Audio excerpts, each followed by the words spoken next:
Welcome, welcome, welcome. This is Rachelle K, and I'm reaching out to you guys with a guest here that has been through some tragedy.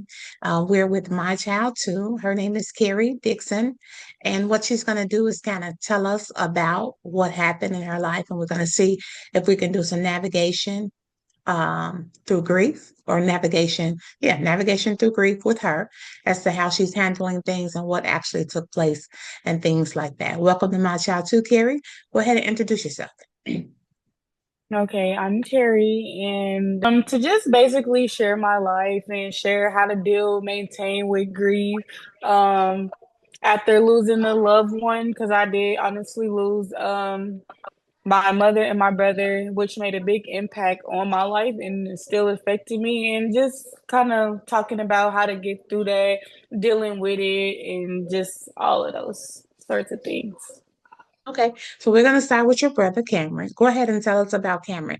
Tell us about the Cameron before. Tell us about, how Cameron was, what he did, give us his name, his age, things like that. Tell us about Cameron. Um, he joked a lot. My brother, he stayed joking, like he plays so much. Um, I remember this time he wanted to play and he was like, "All right, I learned a new trick." And it was like a WWE wrestling move. He ended up taking I will never forget it. My mama had on a yellow rain jacket, put me in the rain jacket and then tied the belt and was like having me wrestle. And I'm like, this is not no wrestling, man. He plays so much. He plays so much.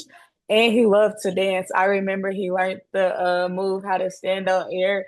He was showing us. I remember he woke my auntie up. It was like late at night. He was like, I know how to stand on the air.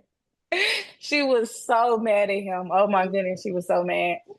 Um, what else? He just loved, and he loved to draw and turn it into tattoo. I remember the first time he had drew this is when we knew, like, okay, he got talent for real. He had drew my auntie, and I was like, draw something else. You that tight? He was like, all right. And then he just got to drawing and drawing. I'm just like, okay. And then next thing you know, he was doing his first tattoo on his friend. And matter of fact, he showed me yesterday. And I was like, dang, I remember that. It was a ice cream cone. That was his very first tattoo. And I was like, okay, you might got some talent.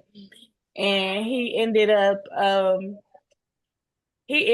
after he didn't when he was in school, he kind of found the passion. He was into more so dancing, but I feel like he got older, he was like, all right, cool. I'm done with the dancing. I'm gonna pick up the needle. And he ended up picking up the needle and he became so great. Like he was like one of the best before he after he passed. He still is remembered as one of the best tattoo artists down here. And so tell me, you also did music. Yeah, he did. Yeah, he had a passion for music as well. I would say that music in that pen was that music in that tattoo, that was definitely his go-to place. Whenever something happened tragic, he's picking up that book and writing, and as well as that needle too. But Okay. yeah. All right. So give me your brother's name, full name, and then give me his date of birth or the year that His he was born. The year is uh fine. However you want to do it. His name is Cameron Emmanuel Dixon, and he was born December the 27th, 1989. Okay. So tell us about Cameron's leaving. Tell us about that. Um, I remember just waking up to a phone call. Well, I knew something was off because when I talked to him earlier, he was telling me it was a day before, and he was telling me that he wants to go see our mom, and he'll never ask to go see our mom. So I'm like, okay. And he was like, "Can I come over there?" And I'm like, "Yeah." I'm like, "Yeah, you could come over here." And so he when he came over. No, when he was about to come over, he like, never mind. I'm like, you just said you was on the way. What's up? He was like, never mind, it's cool. So I'm like, all right, cool, I love you. And he said, I love you too. And then the next thing you know, I got a call and somebody who called me, my cousin had called me and said to go to somewhere his location is. So my cousin, I'm like, I don't think that. So I ended up going and the police beat me, but somehow, some way, it's Indianapolis. They're all, hold on. Um, Go to your room.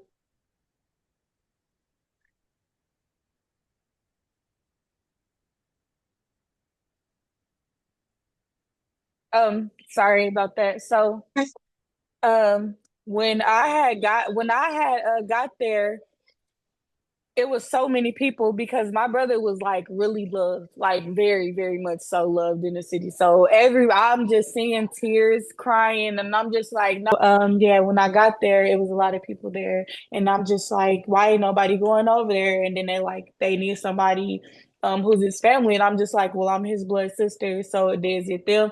So the person had told me like, hey, letting me know what happened, the person of the store, and I'm just like I just was so in disbelief. And when they had told me, I'm just like, no, I'm in disbelief.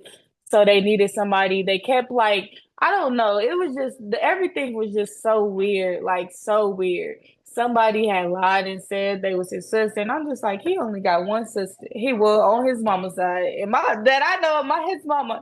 And so I ended up going to see, and it was definitely much so. But I just don't understand the the firefighter in the place where what happened took effect. You did not hear nothing. You didn't hear nothing. I still like it. It still shocks me that so much stuff happens over there and nobody hears nothing. They said they was asleep. Like the firefighter, this a whole firefighter building. They said they was asleep, but I just don't believe that. But it was just a tragic moment that happened that day, and I'm just like, oh. So, Carrie, what happened? He was in the store and after this he was in the store and he was at there sitting there. He was in the store, he's sitting there and I don't know if he was waiting on somebody. I honestly don't even know why he was there. It just be Cameron being Cameron. Cameron always hard headed. It just I do Cameron always one thing about Cameron, he just don't listen. Always hard headed. So all day he was just chilling in a spot. One thing about him though, when he get irritated, whether it's the nagging baby mama or the girlfriend, and he just want to be alone, so he'll just go sit somewhere and just chill. So he ended up sitting and chilling, and somebody had ended up coming to him and firing, and ended up killing him in his sleep. He was asleep? Hmm.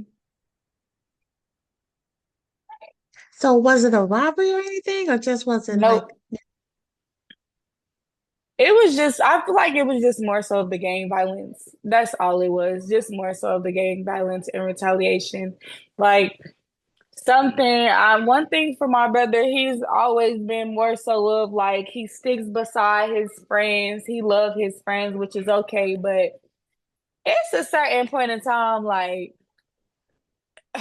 I wish people just like cut that street life out. It's not worth dying for. It's not worth losing your life over something so stupid, just something just more so of just got in a situation for riding for his friend, something that took effect didn't have nothing to do with him. But I do understand that, and that's why I'm like, you just got to teach these young kids too. Every just because your friend is beefing with somebody, that's their drama, that is not your drama. But one thing about him I can say, he always wrote for his friends. so listen, did they find somebody who did this to him? Did they capture? No. No, it's more when gang violence happens. When gang violence happens down here, it's not really necessarily, the black on black crime. It's not like they don't be so. quick to go because things like that happen in the neighborhood. Like, they're not gonna say, oh yeah, they'll say all day long, yeah, we have some suspects, but the whole time these police don't care. They don't give a damn. They do not give a damn. They don't care. I hate to say it, but these police officers do not care. They consider this, oh, it's just another shooting. And our reality is just like, dang, like a person that just was chilling and just happened to be at the wrong place at the wrong time got lit up on. Like you mean to tell me you don't know nothing? And it's even harder because the person was on the foot. So it's like, dang. So tell me this. Did how many kids the camera now? 5. Okay. How are the children doing now? I really don't have no relationship with none of them at all. It's just more so of a hard spot. Like, dang, my brother is really gone, and the kids look exactly like him. Okay. So tell me, how did you feel? So you told us kind of what happened, but when you were going there, did you already know that somebody had did this to Cameron, or were you just going willy-nilly Um, not? just more so, I think I was just in disbelief because it'd be a lot of people, a lot. Because I remember he had got shot previously, and like they were doing this, and the whole time he ended up being okay. Okay. So I was just more so in disbelief because they kept saying his baby mama was like she kept saying the car is at this address and I'm the closest. Everybody else, I'm like, okay, I'm the only close one here. My cousin's not there. So I'm like, okay, I'm gonna go to the address. And they like, just go to the address. Why is my car over there? It was more so of that. So when I went over there, I was just seeing people crying and recording, and I'm like, what? And then that's when I had went over to the police, and then they was asking me questions and having me verify was I the sister, and then put my stuff in the database. So tell me this. When you got there and did they allow you to see Cameron like that? I don't know. I didn't want to. Okay, good. Yeah, Yeah, good. I didn't want to. Okay. So then, Carrie, like, what was the next steps? So did like the coroner come? Did it come in like a couple of hours? Did you stay out there? Did you leave? Like, Yeah, I left after I left. Like they had him sitting out there for a minute. It was very hot. Like I said, Indianapolis is the people. My brother is like really well known down here. So it was so many reporter news magazines. Everybody like it was a lot. It was a lot that day. It was so much going on. And I was out there. I remember I was out there at 6 o'clock. Yep, because I got the call at 6:40. So I was like out there at like 6:10, 6:15, one of them times. And I left at like 3. They had him sitting out there for a minute. I just feel like Indianapolis don't care. and They when don't you be left, caring. was he still out there when you left? Yes, he didn't even get picked up. But he Mm. did get picked up. The corner did, but he was out there for a minute. It took a long time. Yeah, that's how they Yes. do us. Did they cover him up? Yeah, because I did ask that. I'm like, can y'all cover it up or block it off? Because I don't want nobody recording my brother. That's why I even had a closed casket. Because I'm like, I don't want no. He was well known, and whatever happened, I don't need nobody sharing it. I don't want to see that picture. That's not the last thing. The remembrance of I want to see of him. I want to see something nice that I remember how he looked and everything. Although I did see it when I went to the funeral home, but still, like, I don't want to see him like that. Okay. So, Carrie, when you left there, do you remember how you felt? Like, do you remember like what was the feeling like? It just felt kind of like about losing my mama. Like that's how it felt. It felt just like losing my mom as well. 'Cause it hurt. Losing a sibling. I felt like losing a sibling actually hurts a little bit more because that's your sibling. Like, a mom, I understand a mom, but your sibling had you. Like, y'all sleep in the same bed together, um, all the Yeah, time. you tell them everything. They know Like, everything about you. yes, he was I about to say babysit you when your mom not there. This man taught me how to put my hair in a ponytail, how to ride a bike. Like, how to cross the street, how to open stuff, how to put hair gel like in my hair, uh, how to do times tables, how to write cursive really good. Like, so it's just like I understand a parent, but it's like, dang, a sibling. This actually hurt. Like, the attachment. Like, what? It was as bad as losing a kid. hmm So tell me this. So when you were leaving there with all those thoughts and your let's skip. Look, we're gonna jump off of that for a minute so that the audience will understand about your mom. So when you said Cameron had called you the day before and he wanted to go see your mom, he wanted to go Hmm. see your mom in the cemetery. Is that correct? Yes, Okay. So tell us a little bit about your mom. my Just whatever you want mom. to tell us. That girl was the life of the party. That girl was the life of the party. Loud, very much so loud, always loud. You will hear her when you come through the door. You're hearing my mama. And but I swear, but the only she always made you laugh. I don't care if like you can be so mad at her, but before she leave, she's making you laugh. She gonna make you laugh and say, you know what? She was lovable. She was lovable and she was very fashionable as well. Like now I look back, first I was like, Ma, what you got on? Then I got older. I'm like, oh, my mama used to know how to just put that on. Like I'm older, like, okay. She knew what she was doing. hmm So your mom passed away. What was the time frame between her and Cameron? Um, my mom had died in 2016, so it was just a few years after. So like 4 years after. And it's So so Cameron, crazy. Yeah, it's so crazy because my mom had died on my brother's birthday.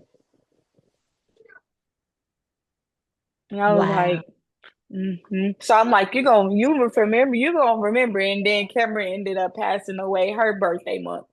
I'm like, y'all just was like, y'all, I'm gonna remember y'all. I'm gonna make sure you remember me.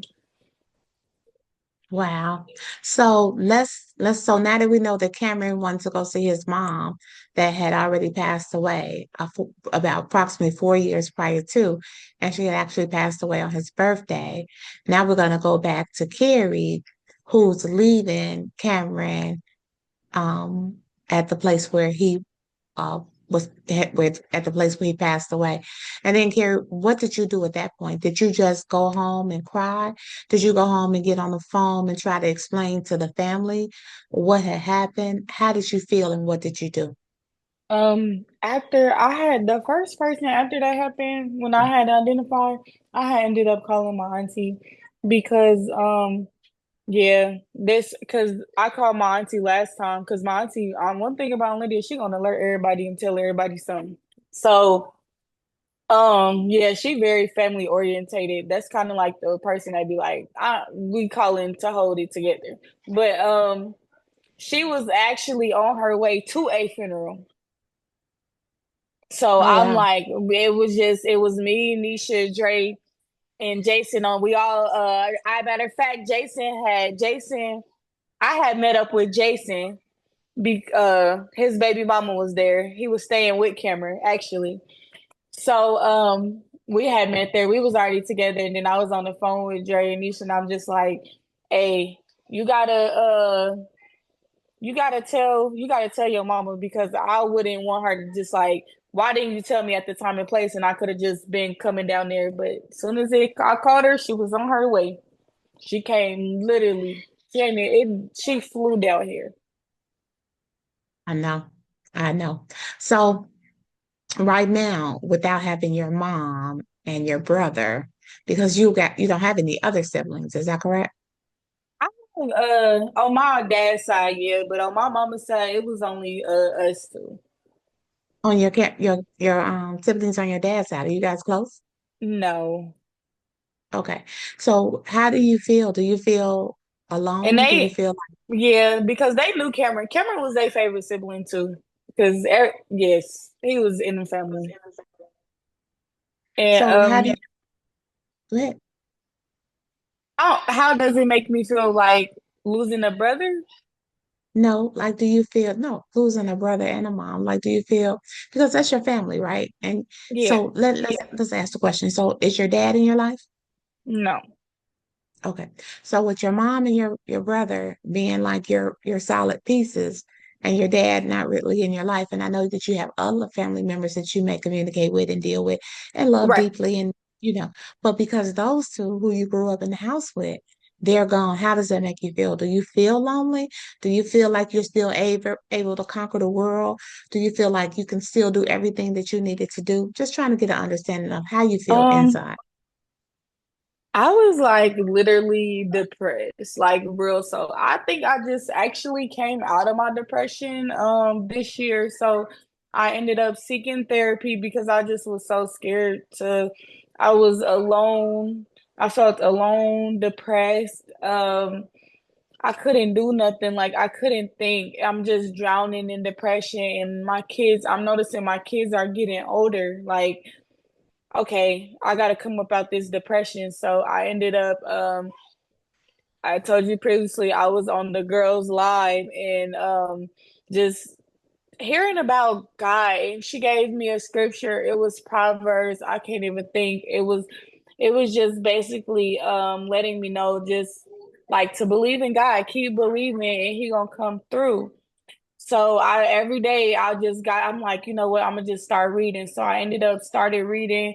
Every time I read, I write it down and I just was praying like I need to come out this depression. I need to come out this depression. Kept manifesting. My sons ended up having a back to school night. And when I went there, I seen a therapist that was a therapist and it was actually free if you have insurance. So I'm like, I got insurance. And so I ended up setting that and like therapy is actually helping. Like I didn't know that it worked so good because I ended up going back to my childhood of what was causing the pain as well.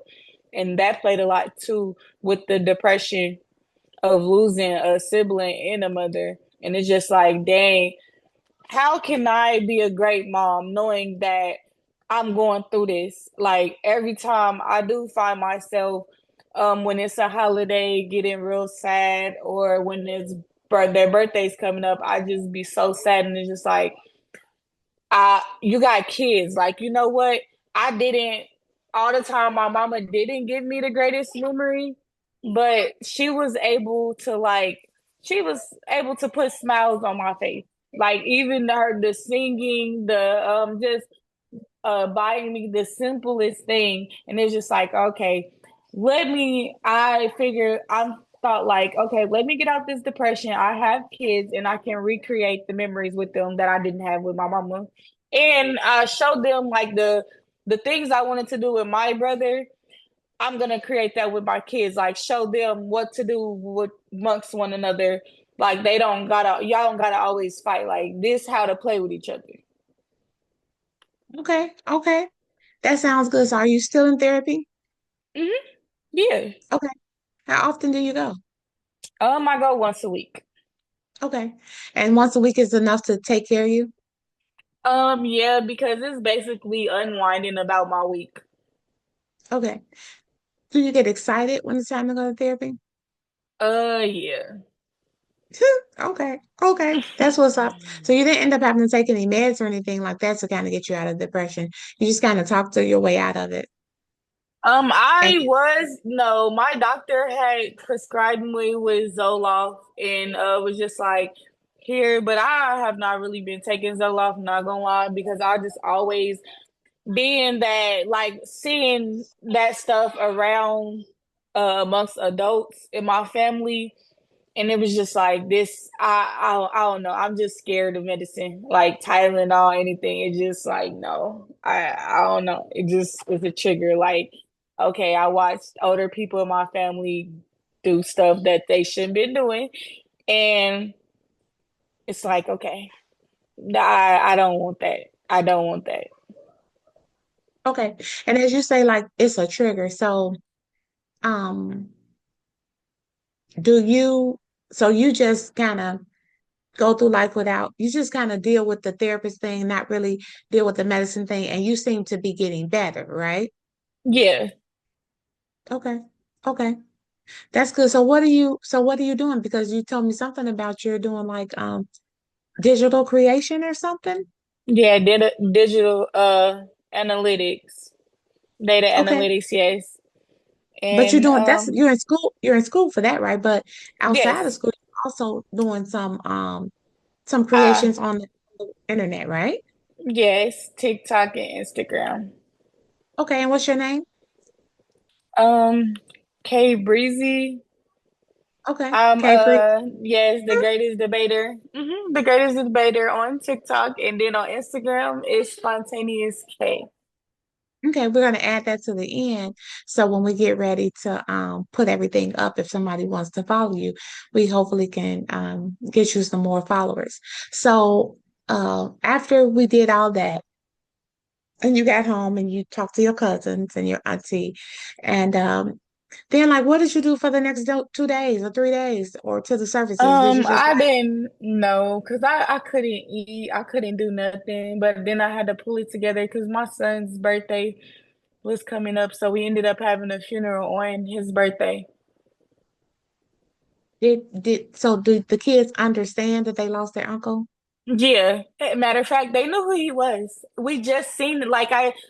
But man, me and my brother, we go at it, but we get on each other's nerves. But one thing about us, we gonna see each other. They had seen him, and we was like, "Why you got a winter coat on?" I will never forget.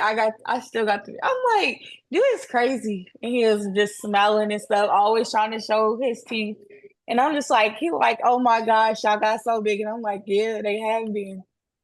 So they knew exactly what was. And I was like, we just seen him. Like, how is that possible? And I just had to explain, like, things happen and just really explaining to them. I try to be honest as possible with my kids. I don't want to blindside them. So just basically saying like just taking up for people is not all the time. Sometimes you just gotta learn how to just let people be in their own business to a certain extent. Like if you feel in harm or you feel that it's not right, just don't say nothing. Mm-hmm. You don't always got to take up for your friend. No, you don't, but it's maybe okay to do it. You know what I'm saying? Under the right circumstances, we do need somebody to advocate for us in certain situations, and he was doing that. It's just a shame that somebody decided that they had the ability or the power to take his life and wanted to do that. I mean, that's their problem. It becomes our problem, but at the end of the day, he was probably a good guy. I want to talk about his teeth because you said he always smiling and all. This is funny. I'm sorry that it's funny, but this is funny. He always smiling and always wanted to show his teeth. Girl, why is he wanting to show his teeth? Yes, for the grill. I was so annoyed when he got it done. Oh my goodness. He had them when he we was kids, like in teenager. He used to I will never forget this man.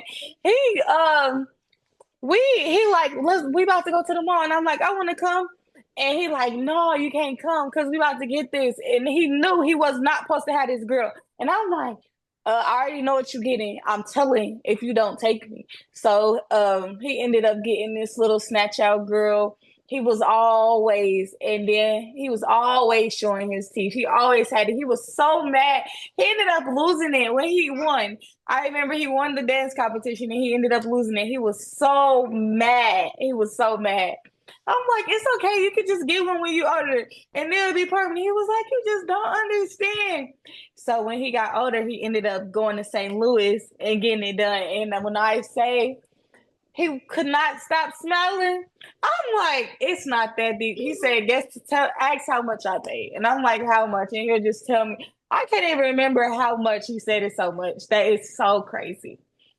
I said, oh my God, I even got a picture when he first got it done that year. I'm like, you are so funny. First he had the bottom and then he went to go get the top. Yeah, I know I know when you said he was smiling like he probably had a really nice grill in there. Yes, I would. Yes, when he had the bottom, I got the picture when he first got the bottom, and then another one when he got him done. I'm like, Did he he spend a used to lot of say he time? looked like. Nelly. He used to slurp it down. Okay. Did he spend a lot of time with his children? He was Jamarion and Isaiah. Yeah, they got pictures. Well, And then Jamarion he was. I mean, Isaiah wasn't born, but Jamarion was. and then he did a lot of tattoos, right? Like a whole bunch of tattoos. Like he was well, Yeah, you he said it was. already. You said he was famous for doing tattoos.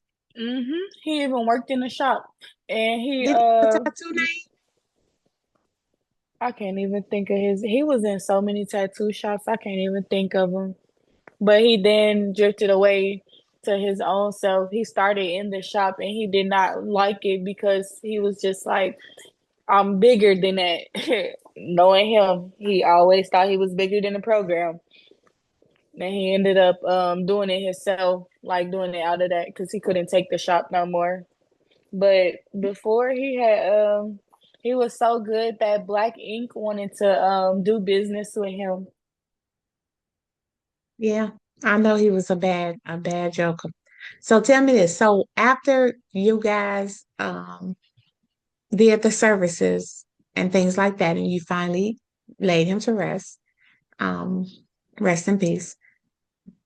How did you feel then? Did you feel more relieved or did you feel more depressed or nothing changed? I felt even more depressed because, like I said, my brother was really loved in the city. So, like, they carried it out the whole year. It was like nobody could believe it. Like, so many people liked my brother. So many people, even celebrities, like, it was so crazy. Like my brother was an amazing person. Despite whatever, always taking up for people. No, sometimes that's not right, but he was an amazing person. Like everybody loved him. Like everybody loved him. Okay. So then what did you do going forward? Like, so after that, that's I when you had started. stayed off the internet because I was just like, I don't want to do the whole like I just stayed off the internet. I'm like, I don't like the internet. I just stayed off of it because everybody loved him. And how long did you stay off of it for, you think? Um, I stayed off the internet, I believe 2 years. 2022, I came back to the internet. And Yeah. then what encouraged you to come back? What gave you the strength? You just wanted to go back to.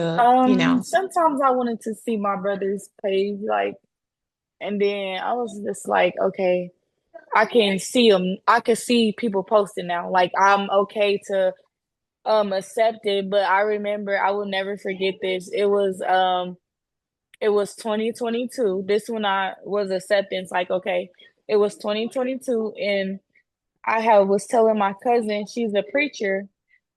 I was telling her she was a preacher. She was saying, like, are you okay? How are you? And I'm just like telling her like I want to know what happened to my brother.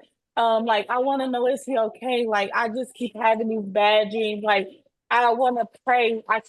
I keep asking what happens after we die. He ain't left me no sign. He okay? He ain't came to my dream. Why hasn't my brother came to my dream? Nothing. So she ended up praying over me, and after she prayed over me, he had came to my dream. I would never forget this, and I still remember this to this day. And I told her, I'm like I used to live at these apartments kind of downtown in Indianapolis, and we was on the corner of it. It was the corner. I don't want to say the street. Well, I don't live over there no more. I can say the street name.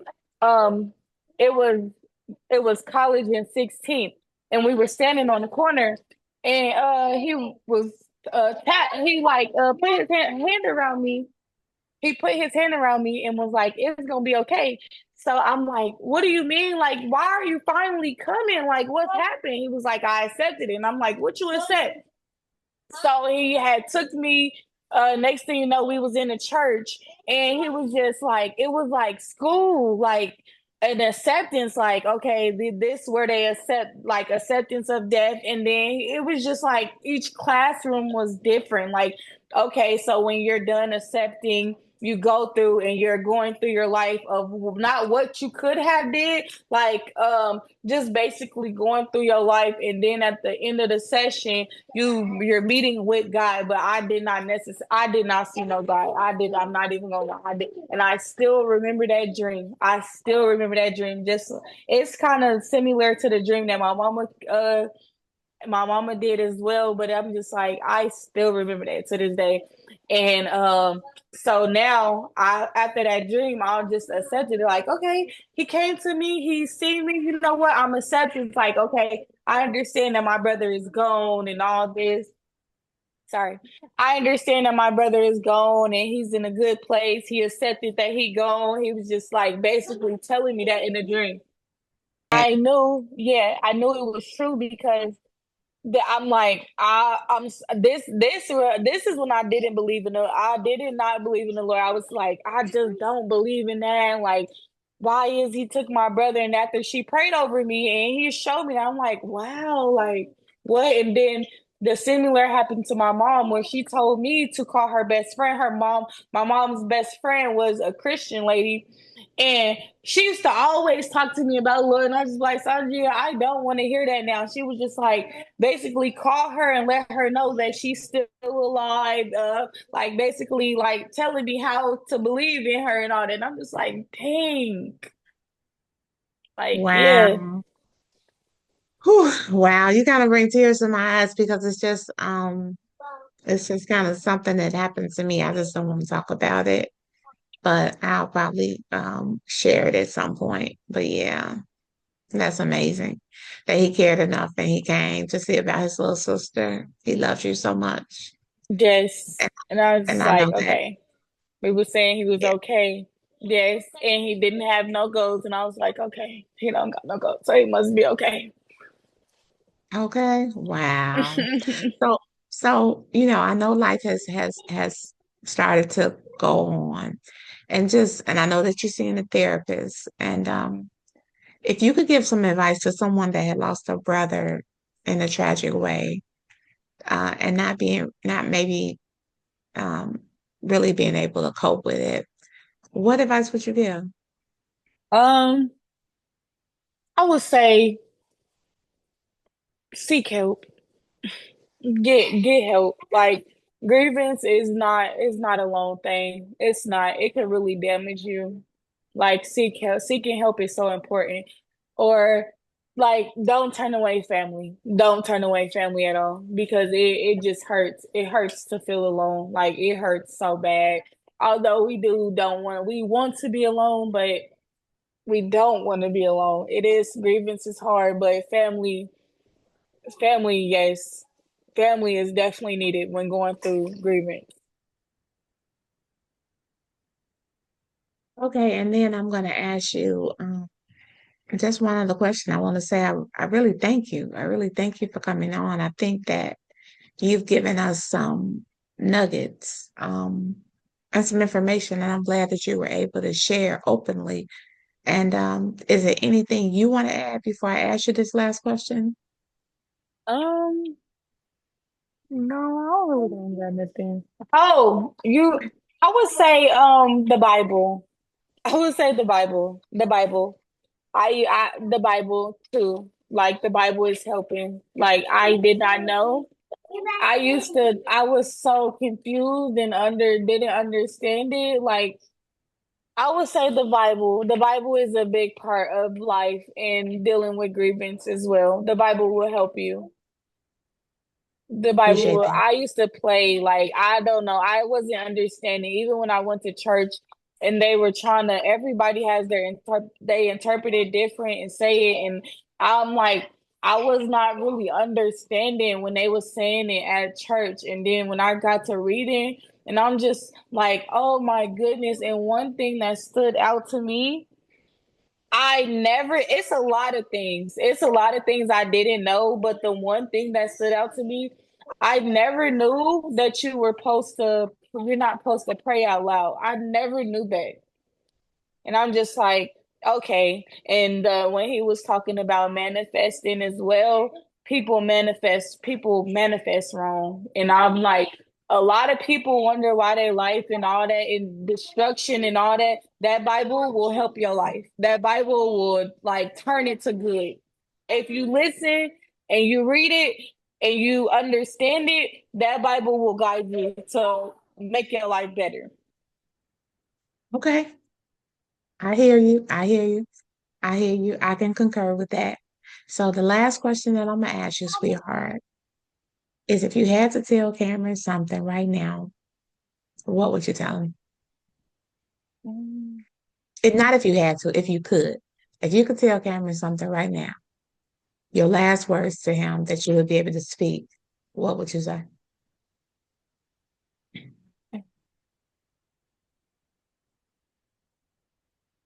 Shut up. Shut up. Yes. Shut up. Just shut up. Shut up. Shut up. Shut up. I used to always, I said I wish like the last time I talked to him, I could tell him to shut up. Like he hated that. He hated when I got on him and when I told him. If I could have got to him that day and told him to shut up. I love you, but shut up. It would have stopped a lot of things. I feel like it would have stopped a lot of things. We would have argued that day, been talking right back. But we would have argued, and it just would have prevented the situation. The distraction would have prevented the situation. So tell me this. So Cameron was the type of person that had to get his point across. Yeah, he was definitely like my mama.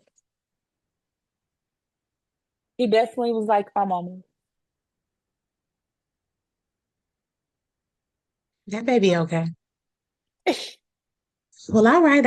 I don't really have much to add. I wasn't I didn't know that he was asleep. Um, so I maybe guess that may be a good thing, you know? Um, because we all kind of say we would like to pass in our sleep. So if he was asleep, then he probably didn't get the the rush or the anxiety of what was about to Of leaving, or what, yeah. or what was happening. So yeah. Um, other than that, I'm just gonna say to your mom and to Cameron, to rest in peace. I'm gonna tell you to stay in peace. And I'm gonna tell you that I appreciate you coming on to share um some of the things that's going on inside of you. And if ever you want to come back, just let me know, and then I'll probably have you back. Because we're gonna go through this thing and we're gonna try to help some people and give some information. And everybody's different, we know, with their grieving process, but we just want people to do better, and we want to do better. And I Right. appreciate that you want to be a great parent. That's a wonderful thing to want to be. That's one of the best things to want to be. And I think you can do that. I think you're on your way. I think you're there actually. So yeah, I appreciate you, baby girl. And then thank you for coming on my show too. You have an amazing evening, okay?